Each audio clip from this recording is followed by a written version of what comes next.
कृष्णा भगवद गीता अध्याय 17 जो है श्रद्धा के विभाग। तो यहाँ पे भगवान अर्जुन के प्रश्न के उत्तर में बता रहे कि कैसे भगवान ये पिता है और ये जीव यहाँ पे भौतिक जो जगत में आए हुए हैं अपने खुद का स्वतंत्र भोग करने के लिए। तो इसलिए स्वतंत्रता भगवान देते हैं और हर स्वतंत्रता का जो रेसिप्रोकेशन आदान प्रदान करते ये यथामाम प्रपंदते, उसके हिसाब से हर जीव के हिसाब से ये स्वतंत्र ही ये सबसे बड़ा भगवान का और जीवों का ये बीच का जो संबंध है प्रेममय, क्योंकि ये प्रेममय संबंध है जहाँ स्वतंत्रता अनिवार्य है। तो ये स्वतंत्रता से ही हर जीव अपने अपने इच्छे अनुसार ये भौतिक प्रकृति में बन जाता है कि आपको बहुत भोग करना है, बहुत एंजॉयर बनना है, तो राजसिक आप बन जाते, राजस गुण ये भगवान आपको प्रदान करते हैं और तब आप स्वामी बन सकते हैं। तो तामसिक अर्थात हमें कुछ नहीं जानना, बस खाना पीना सोना और बहुत मद रहना है, प्रमाद में रहना, आलस्य में रहना है, तो आप तामसिक बनते हैं। और जो प्रगति करना चाहते हैं, जो निर्देशन पे कि जो हमारे शास्त्र है उसके निर्देशन पे जीवन व्यतीत करते हैं, ऐसे लोग जो सात्विक कहलाते हैं। सात्विक अर्थात पूरा जीवन ये क्या करना क्या नहीं करना अपने मन धन से नहीं बल्कि शास्त्र के उपदेश पे करते हैं, तो उन्हें ये हमेशा वो ज्ञान पूर्वक प्रकाशमय रहते हैं। हर चीज़ क्या सही है क्या नहीं सही है शास्त्र अनुसार आजमाते हैं।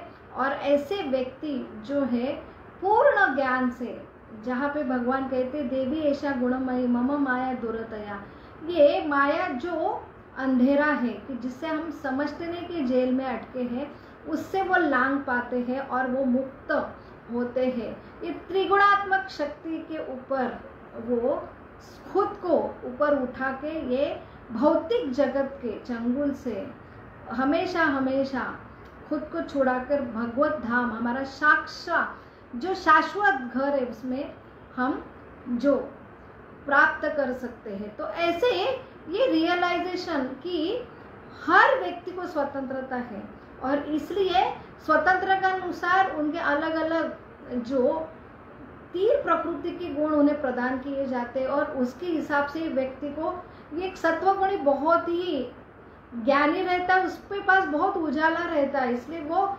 समझता है कि मैं छोटा हूँ, मैं अंश हूँ, मुझे कोई तो भी कंट्रोल कर रहा है, इसलिए मैंने निर्देशन पालन करना चाहिए। और वो समझता है ये मेरी माता है, तो उसके हिसाब से वो जीवन व्यतीत करता है।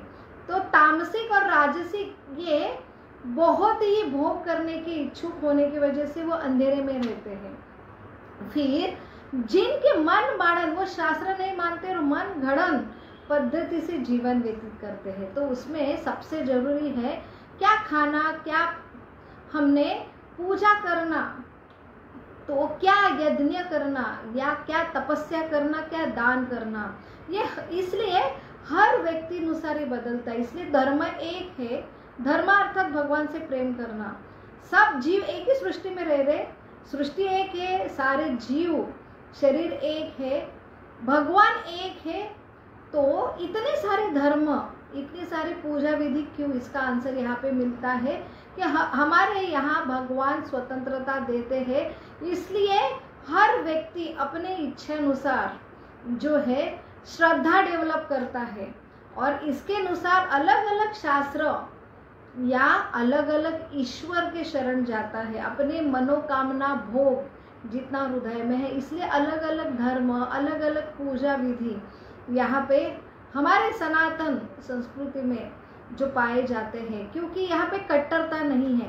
कट्टरता अर्थात कंपल्सरी आपको ये करना ही है, यहाँ पे प्रेम नहीं होता है। तो प्रेम अर्थात फ्रीडम, तो आपको फ्रीडम दिया जाता है और अपने अनुभव से खुद आपको ये संधि दी जाती है। तो सारे वेद इसलिए है कि आपको ऊपर ऊपर उठा के एक दिन सबसे बड़ी श्रद्धा है कि पूर्ण प्रकाश में रह के कि मैं यहाँ पे अटका हूँ, मेरे परम पिता मुझसे इतना प्रेम कर रहे हैं, मेरे हृदय में वो उपस्थित है, और फिर अपने आप भगवान का साक्षात्कार होता है ऐसे सात्विक गुणों से। शास्त्र अनुसार हम जब जीवन व्यतीत करते हैं, पूरे यज्ञ दान तप करते हैं, तो अपने आप हम कितने छोटे हैं और हम कितने पतित हैं इसका साक्षात्कार होता है। भगवान कितने महान दयालु है, अपने आप हम झुकते हैं और ये निस्वार्थ पूजा करते हैं। ये सही पूजा है, ये सही विधि है, लेकिन ये सात्विक विधि है। लेकिन जो लोग हैं ना, ये राजस तमस गुण के आश्रय लिए हुए, वो इतने अंधे होते हैं कि उन्हें बस कि मुझे स्वामी बनना है, तो ऐसे घोर तपस्या करते हैं। तो शास्त्र में भी इसका वर्णन आता है, जैसे हिरण्यकश्यप, उसे स्वामी बनना था, कुछ हासिल करना था। तो शास्त्र में जो सात्विक पूजा विधि है, तो बस एकादशी का पालन करना हर 15 दिन में। जो भगवान के अवतार यहाँ पे भगवान खुद हमें लेने के लिए आते हैं, उनका जो जन्मदिन की तिथि है, वो हमने उपास के रूप में अपने शुद्ध करने के लिए, हमारा चित्त शुद्ध, और वहाँ पे बहुत विशेष कृपा उस दिन होती है।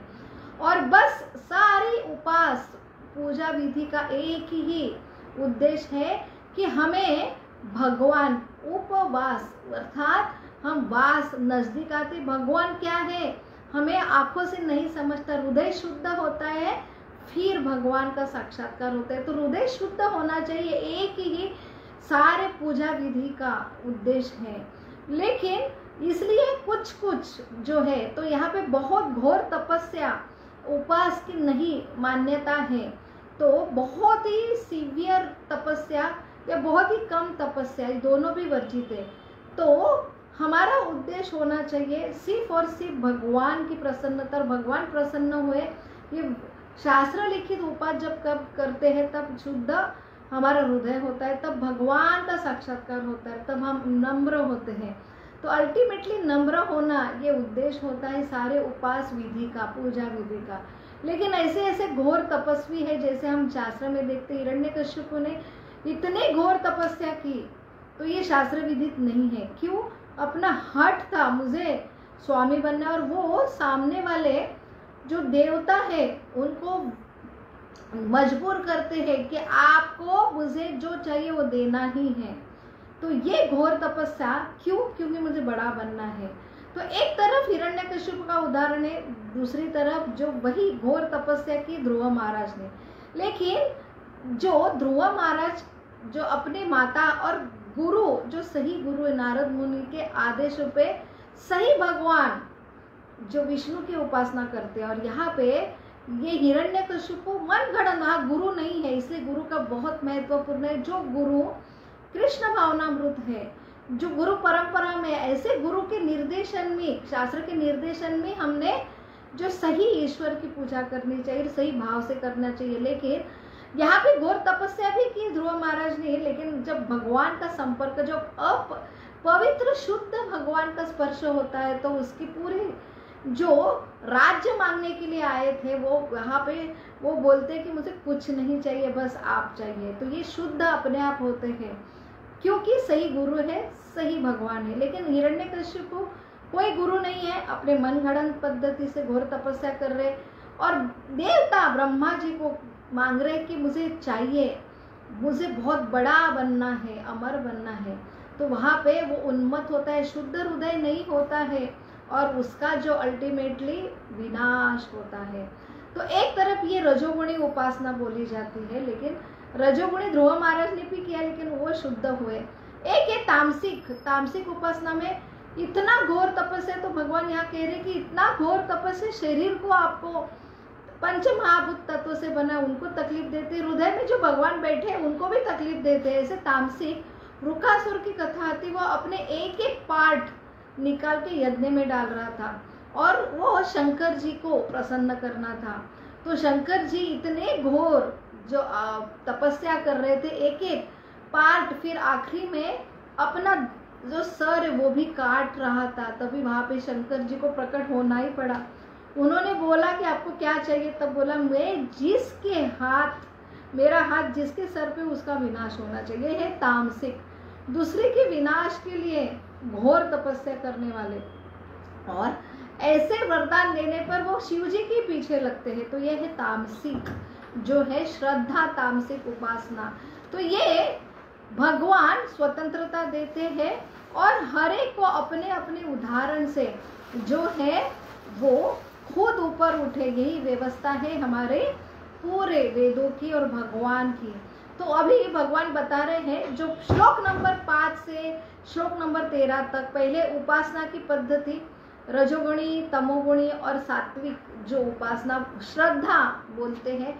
अभी ये लोग है ना कि खाते कैसे हैं, खाने का क्या असर होता है। तामसिक खाना अलग होता है, राजसिक खाना अलग होता है, सात्विक खाना अलग होता है।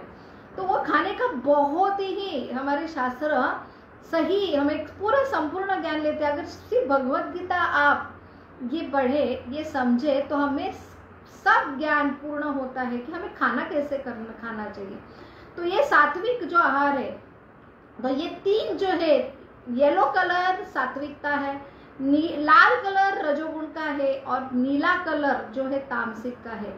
ये 3 कलर के कॉम्बिनेशन से 81 कलर होते हैं, और कॉम्बिनेशन से और डबल टिबल होते हैं। तो वैसे उतनी प्रवृत्तियां हम समाज में देखते, इतने प्रकार के लोग देखते ये कॉम्बिनेशन, क्योंकि स्वतंत्र से वो ऐसे ऐसे गुण अट्रैक्ट करते हैं। तो यहाँ पे जो सात्विक आहार बताए वो जो शाकाहारी है, जो सिग्न रस वाले पदार्थ है, तो वेजिटेबल है, दूध से बने हुए जो पनीर के है, घी है, दूध है, तो ये सात्विक आहार है।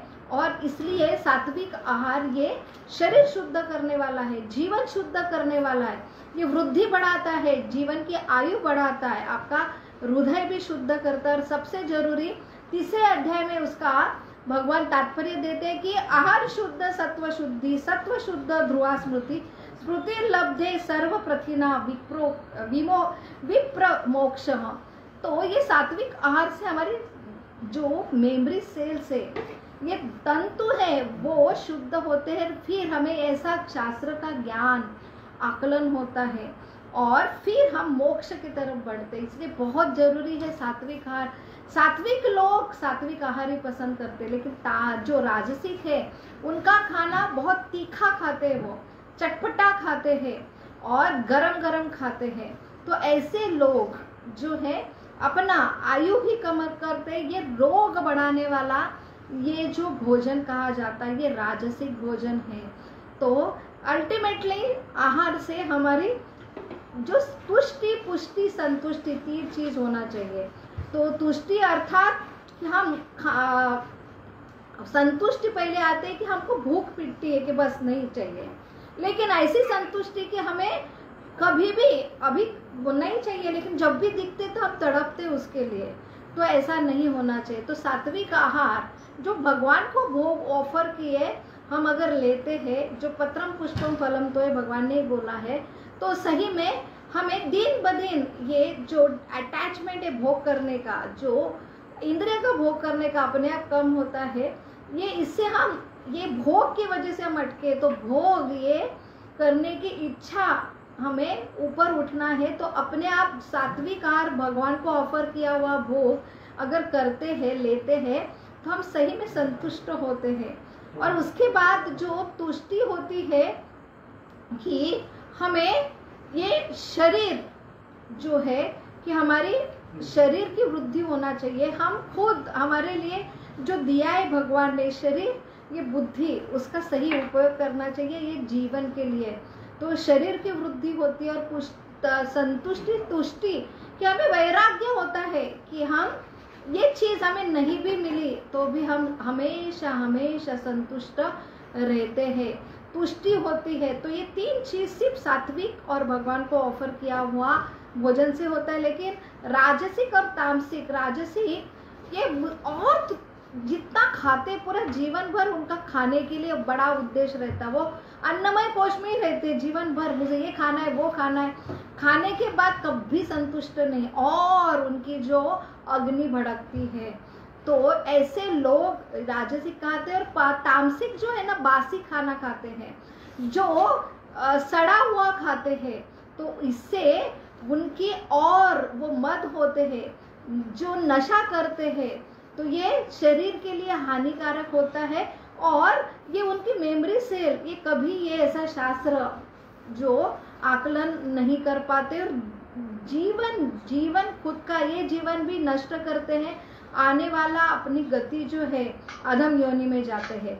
तो यहाँ पे और आगे जाके भगवान ने और 3 श्लोक में 11, 12, 13 में जो बताया है कि ऐसे यज्ञ दान तप, तो यज्ञ कैसे करते हैं, तो सात्विक लोग जो है जो यज्ञ करते हैं जो भगवान की संतुष्टि के लिए, तो यज्ञ कैसा होना चाहिए सात्विक, जो शास्त्र में जो लिखित होना चाहिए, जो मंत्र जो शास्त्र में जो लिखा है वो मंत्र, और जो दक्षिणा जो सही कृष्ण भावनामृत जो ब्राह्मण है, भगवान ने कहा है कि मैं ब्राह्मणों का, मेरा मुख ब्राह्मण है तो ये पूरे मेरे ऊपर निर्भर है, वो खुद की इंद्रिय तृप्ति नहीं करते हैं, तो वो उनका सिर्फ यजन पठन काम रहता है, सिर्फ चारों जो वर्ण है उनको ऊपर उठा के भगवत धाम लेके जाना, ऐसे शिक्षण वो प्रणाली और आचरण से सिखाते, तो उनको संतुष्ट करे तो मुझे संतुष्ट हो। तो ब्राह्मणों का भोजन,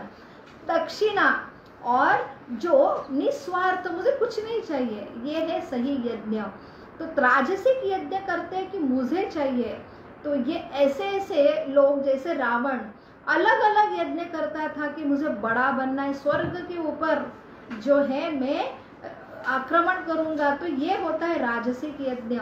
और तामसिक यज्ञ जो हमने देखा, जो रुकासुर का कि खुद यज्ञ कर रहा है, खुद की बलि दे रहा है, अल्टीमेटली विनाशकारी जो उसका फल होता है। तो बहुत ही सुंदर, जो अलग अलग लोग अलग अलग खाना पसंद क्यों करते हैं, अलग अलग लोगों की यज्ञ की विधि अलग अलग क्यों होती है, और अलग अलग लोगों की श्रद्धा क्यों अलग अलग होती है। तो अल्टीमेटली यज्ञ दान तप और खाने की प्रक्रिया हमारे शरीर के लिए जरूरी है, लेकिन उसका अल्टीमेटली ध्येय खुद का शुद्धिकरण, और जो है हमें जीवन शुद्ध करके ये ज्ञान समझना जो सर्वश्रेष्ठ ज्ञान है, जो भगवान को समझना, भगवान कितने दयालु है और हम यहाँ पे अटके हैं, और हमारा अल्टीमेटली मकसद है भगवत धाम जाना। हरे कृष्णा कृष्ण कृष्ण हरे हरे, हरे राम राम राम हरे हरे। बहुत बहुत धन्यवाद। हरे कृष्ण।